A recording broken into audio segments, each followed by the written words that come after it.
Welcome back to another episode of the Choecast. I am your beloved English teacher, and this is another edition of Miss Choi just rolled out of bed because I couldn't record over the weekend. I'm posting this on June 1st, so those of you that are watching, you know what's going on in the country right now, and it just hasn't been the easiest situation to watch unfold. And it got me to thinking about, am I supposed to know what to do in this situation? Am I supposed to know more? Am I supposed to be better prepared? Is there some kind of manual that I didn't get that I threw out without reading, just like everybody throws out the manual for their new phone?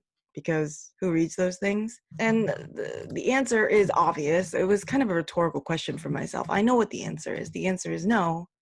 There is no manual because you dingus. You gotta take care of yourself. And I hate that.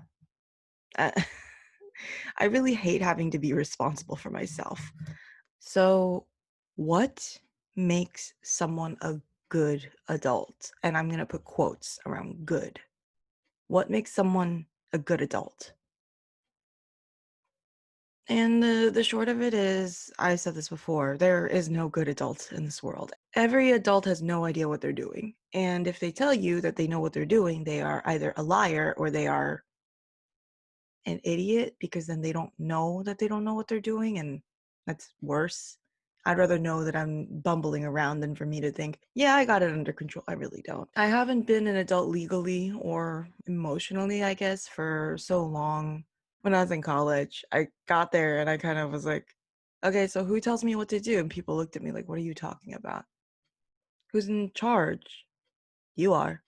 Of everyone? No, just of you. And I'm like, well, what is this? And I think part of that comes from the fact that the way that I grew up, we have a very clear hierarchy, I almost want to call it, where you respect your parents, you do what they tell you to do, you listen to your older siblings, older family members, and then I kind of came in last. And that makes it sound like they didn't value my input. That's not what it is. It's just that I had this understanding that they knew better. Therefore, if they tell me that this is what's better, okay, I trust you on that. And now that I'm the one that's in charge, it's sort of, what makes a good adult?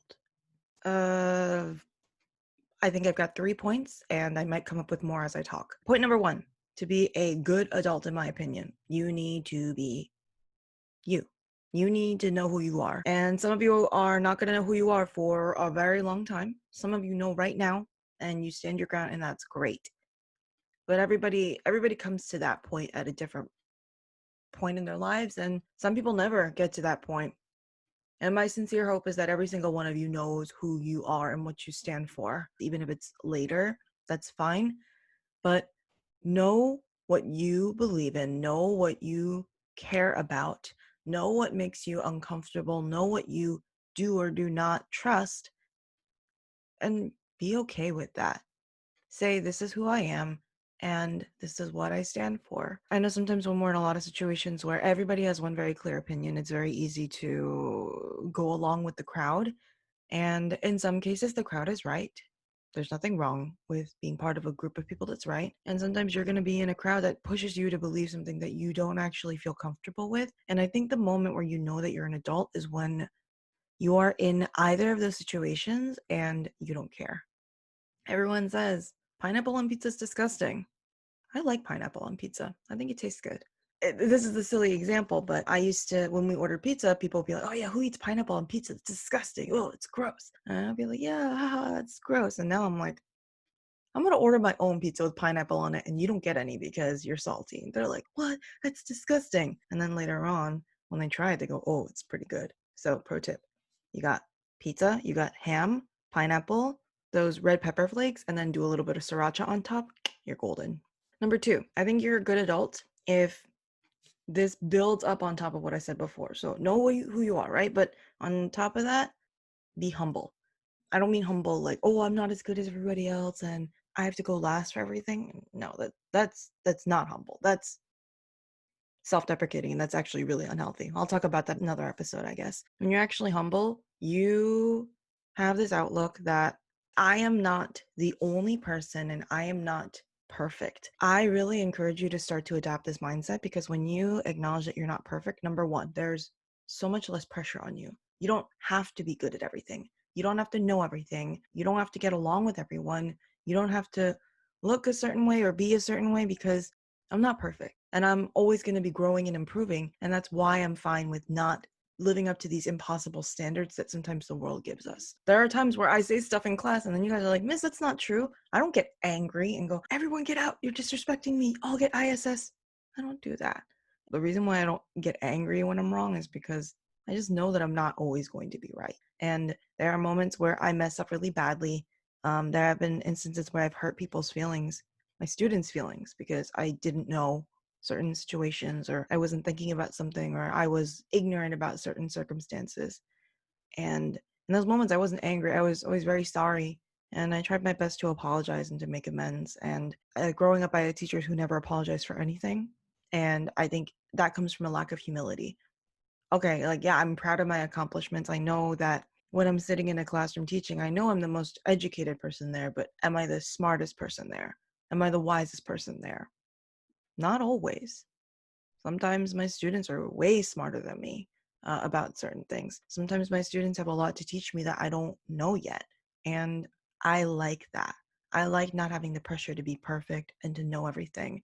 I think if you approach adulthood with that attitude, number one, it's going to be a lot easier to surround yourself with people because thinking that you're better than everybody pushes them away. Thinking that you're less than everybody, it makes it hard for you to accept friendship. Thinking that you're always in the process of growing and getting better, that attracts people. That's a very attractive mindset to have. And you're going to start to be surrounded by people who also want to grow, who also want to be better, and they're going to help make you better and you're going to help make them better. Number three, that kind of connects. See, I came up with an idea when I was talking. Make friends who you actually want to be friends with. I've talked about this in an episode before, but I'm going to say it again. Friends come and go as you're younger because when you're younger, you're in school, you meet more people. Also, I think because your identity is a little bit more flexible, you're more at danger. Because when you're younger, you don't really know maybe what you're about yet. It's you're still trying to find your niche to fit in, and I think that's perfectly fine. Make friends with people that you actually enjoy spending time with, and don't make friends with people because you think that they're cool. That's a difficult lesson that I had to learn many times over when I was a kid and a teenager. Cool people are not cool. They're cool because you make them cool in your mind. So if somebody's cool because they do drugs and because they drink in high school, if they're cool because they bully people, think about it. A lot of times somebody is cool or popular because they step on somebody else to look better. That's not cool. You're an asshole.